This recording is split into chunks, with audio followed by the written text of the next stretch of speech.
This is Jason Reed Pratt, author of Cry of Justice, and this is absolutely the final turn.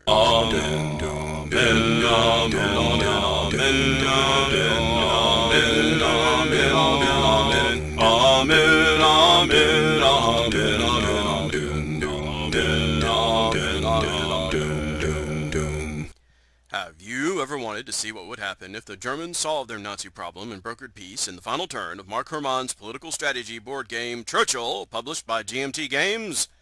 Me too! It's guaranteed to be weird because a brokered peace means the scores are going to shuffle up and down at the end to help normalize them. And with the scores this close, that means the last place player could easily win by being in last place.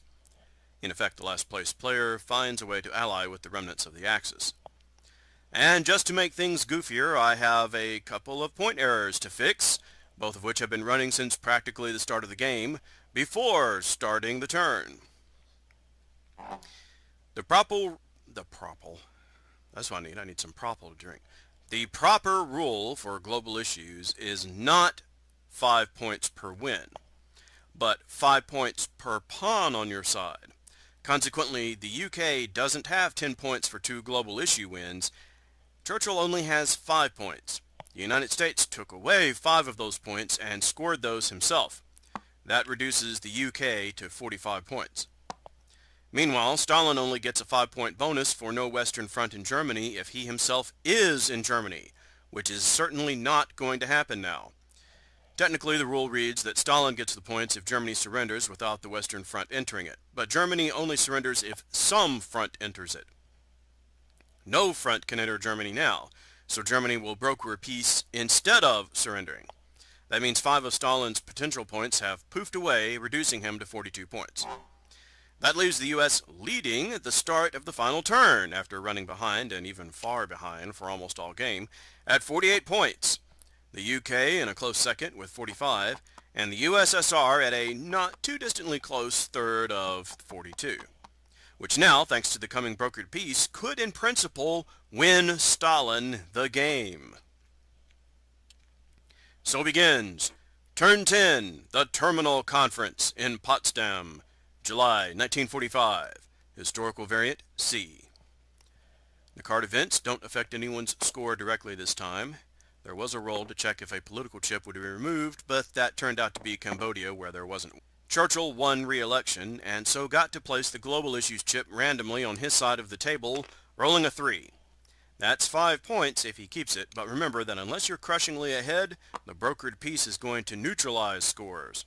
Technically, whoever is in the lead at the end will win, but the 2 top scores will adjust down, and the last score will adjust up.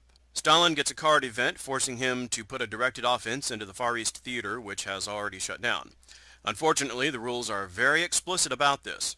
Those issues still have to be implemented even if they are a waste. Normally, this might be fatal for him, but staying in last place might win him the game with the brokered peace. Except he doesn't want to stay too far in last place, or the adjustment won't adjust him high enough to win. FDR finally dies, per card event.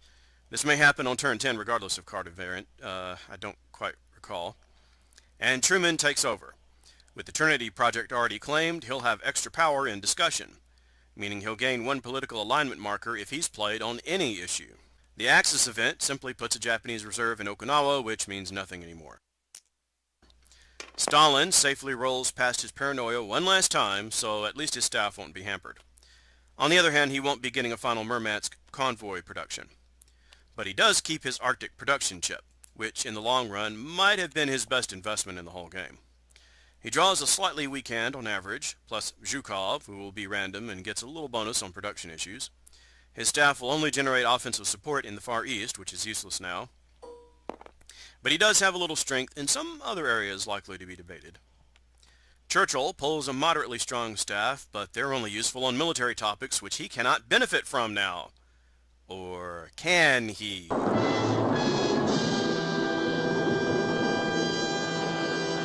Truman pulls a very weak hand, which is only useful for military matters, which he definitely doesn't want to bother with.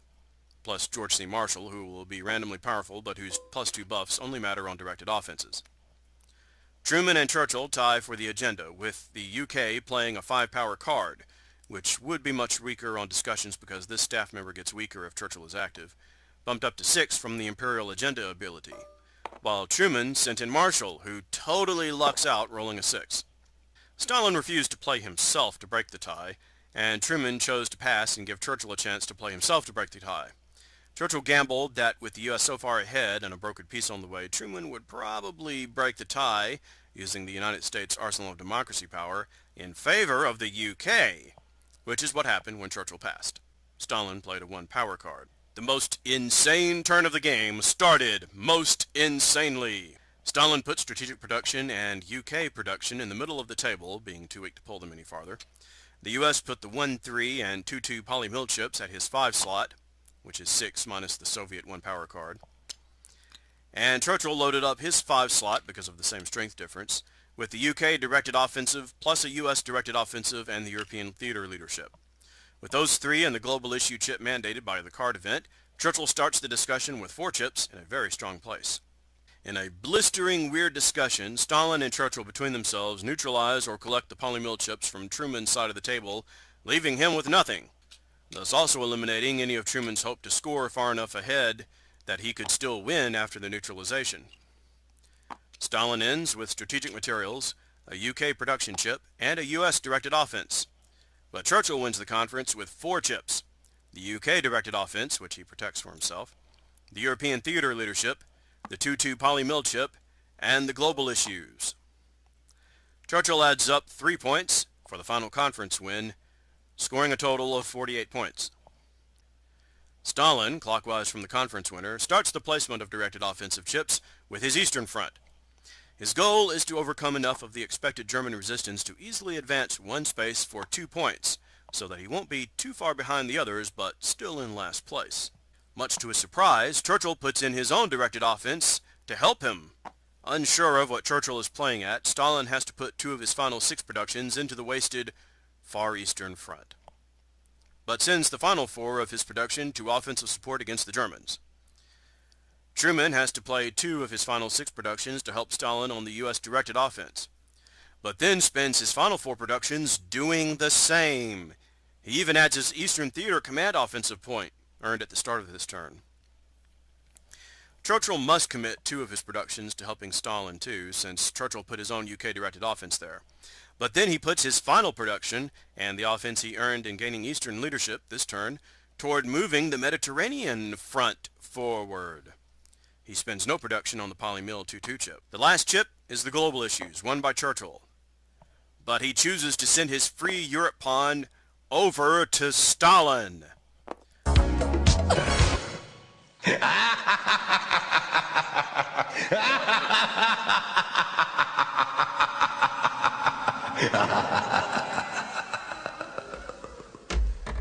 This reduces Churchill's score by 5 down to 43 and raises Stalin's by 5 to 47, 1 point behind Truman's 48. Too late, Stalin understands the deepness of Churchill's plan, which Truman was also trying to foster.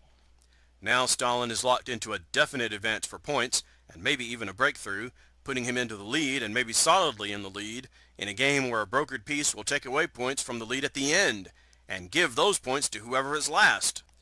With the war phase starting, the partisan chips must now be placed, and Stalin must go first since he has 2 of them while everyone else has the usual 1 chip. Stalin puts his 2 partisans into Siam and into Malaysia, eliminating one of Truman's partisans, taking him down 1 point to 47, but raising Churchill back up by 3 points to 46 for 2 clean colonies.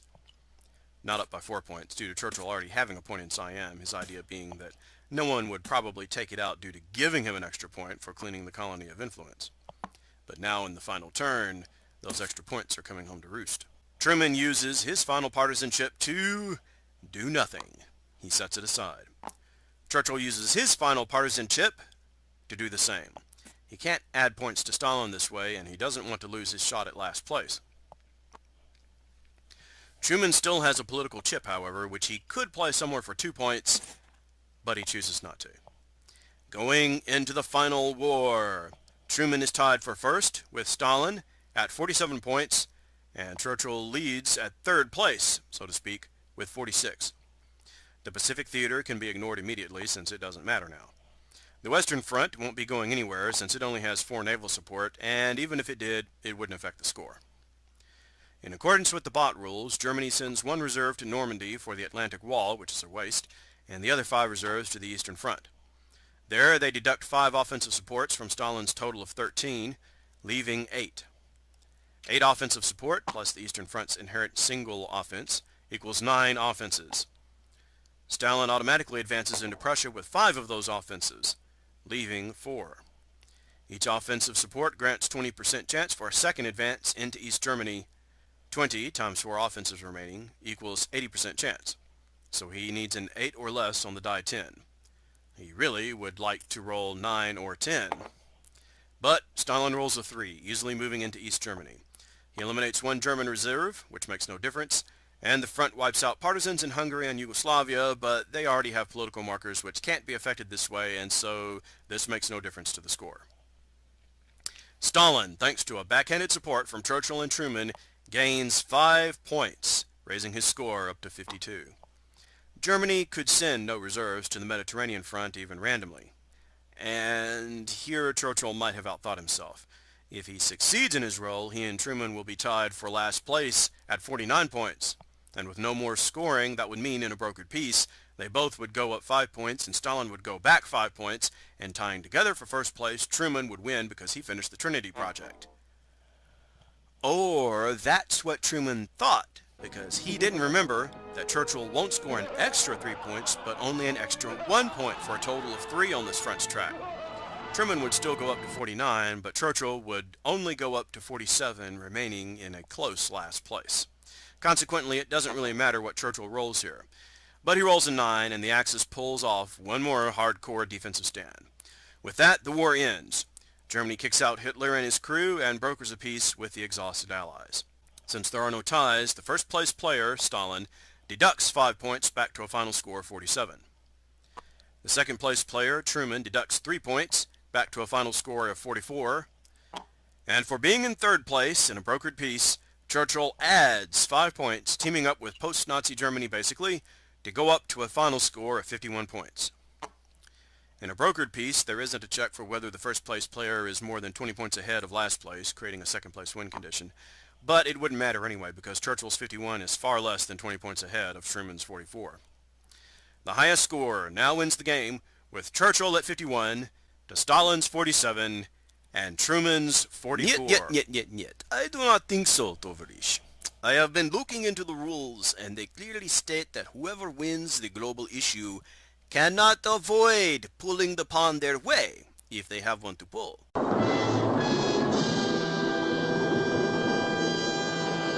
Which you did, my little capitalist pig. You had Harry's pawn to pull. You did not drop your score by 5 and add to mine. You dropped his score by 5 and added 5 to yours. What? What infamy is this? I'm giving you spheres of influence. That's what you wanted. Point of fact, I always said I was totally fine with a free Europe, since this way I could spread the glorious revolution of my absolute power. I mean the people's power. All over Europe, if I wished.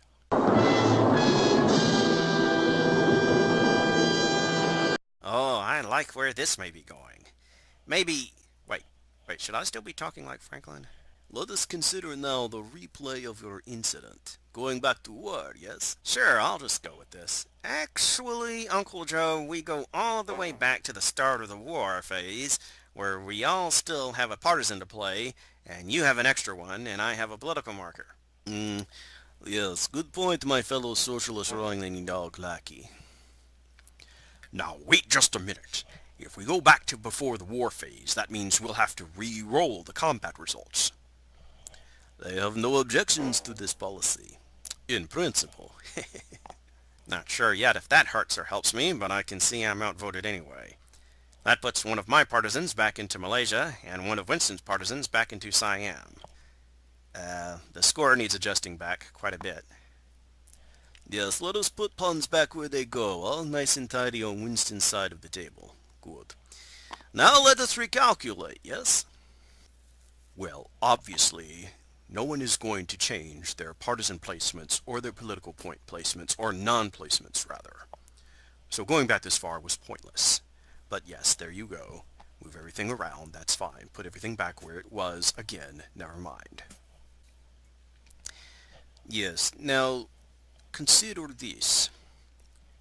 What I need here is for you to win your advance into the Mediterranean. And I need to lose my advance into Eastern Germany. But now I get to re-roll, and perhaps I get to have an Axis defense that is so strong like the previous defenses they have managed to do in this game. We shall see. I'm going to advance one step. That cannot be stopped. That's fine. It gives me 2 points. But I don't want to go into East Germany. You are all pushing me into East Germany, but we shall see. So, if I roll a 9 or a 10, this will be good for me. I only get 2 points. And you rolled a 7. So you advance into East Germany after all, adding 5 points to your 42 for a total of 47. Yeah, well, very well. But the Mediterranean front now needs a 7 or more to fail advancing. Neither one of those is going to help me now. But, you rolled a 5. Very well. So, Churchill, my friend, adds 1 point to his total. And Truman, my new friend, adds 2 points to yours. This means Truman and Churchill will be tying at 50 points ahead of my 44 after all the adjustment has been done for the brokered peace. But the U.S. finished the Trinity project, and that breaks the tie in Truman's favor. The U.S. wins. Well, I don't know why you have to sound so smug and happy about it. Well, I kept you from messing with the rules a little bit in your favor, yeah, and getting a win for yourself. But more importantly, my friend Truman over here is a fellow socialist. We will be able to work together. We'll see. Yes, well, we shall see exactly how well we work together, you little Uncle Joe.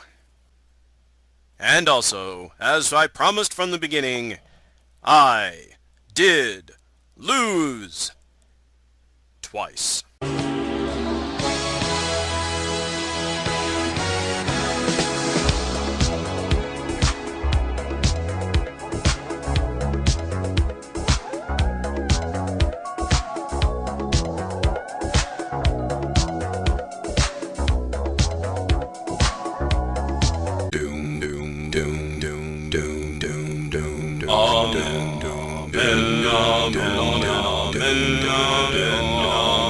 Amen.